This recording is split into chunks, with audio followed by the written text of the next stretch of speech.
అందరికీ నమస్కారం అండి.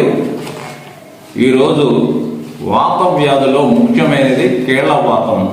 ఈ కీళ్ళవాతానికి మందు దీనితో ఈ మందుతో తగ్గుతుంది అనేది లేదు. కనుక ఈ ఆర్థోపెడిక్ గ్రూప్ డ్రగ్స్ అన్ని వాడి వీళ్ళ విసిగిపోయి లాస్ట్కి అంటే చివరికి కీళ్ళవాతం జనిస్తుంది. కీళ్ళవాతం అంటే ఏమిటి? కీళ్ళ సందులలో జిగురు అరిగిపోయి ఆ కీళ్ళ సందులు వాపుతో కూడుకున్న నొప్పి, బాధ, మంట, వేట్లతో వీళ్ళ బాధపడుతుంటారు. దీనికి ఎక్కువ నడవడం కానీ, కూర్చోవడం కానీ, వంగోవడం కానీ, ఏ పని చేసినా ఎముకలు అనగా సందులు జాయింట్స్ ఒకటికి ఒకటి గుద్దుకుని నొప్పితో కూడుకున్న జ్వరం వస్తుంది. ఇది ఎక్కువగా స్త్రీలలో కనబడుతుంది, పిల్లలలో కనబడుతుంది.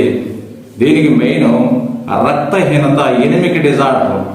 ఈ రక్తం ఎప్పుడైతే శరీరంలో తగ్గిందో వీళ్ళకి ఈ శరీరంలో ఉన్న కండరాలు, నరాలు సరిగా పనిచేయవు. దానికి ఎముకలు సహకరించక నడవడం చాలా కష్టం అవుతుంది. దీనికి ఆయుర్వేదంలో మేము సొంతంగా తయారు చేసిన మందులతో పూర్తిగా తగ్గుతుంది. దయచేసి గమనించి పై నంబర్ని సంప్రదించండి. Thank you.